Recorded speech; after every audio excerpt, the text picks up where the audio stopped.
Hustisya ang gipangayo karon sa inahan sa 8 anyos nga bata nga namatay sa lungsod sa Cordova, Cebu human kini naigo sa pabuto samtang nagtanaw og fireworks display. Naigo og nabuthan ang tiyan ni Sam Monteron sa dihang natumba ang gibutangan sa pabuto nga pabuthon unta pataas niadtong Lunes sa gabii. Gingong nagtanaw ang bata sa fireworks display nga gipahigayon human sa prosesyon ato sa bispera sa kapistahan sa ilang barangay. Nadala pa sa ospital ang bata apan nakabsan kini sa kinabuhi, pipila ka gutlo ang nilabay tungod sa grabeng kadaot nga nahiaguman sa iyang tiyan. Ang pabuto na ilang nga bombshell o sa kapabuto nga molupad sama sa usa ka rocket ug adto muulbo sa kaanginan. Aduna kini maanidot nga color kung mubuto na ug kanunay sab kining gamiton sa mga piyesta.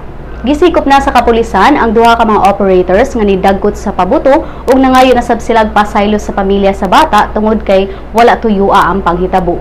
Gipaubos na sab sa investigasyon sa kapulisan ang tag-iya sa mga pabuto na si Juliet Wahing kung aduna bay permit ang gipahigayong fireworks display.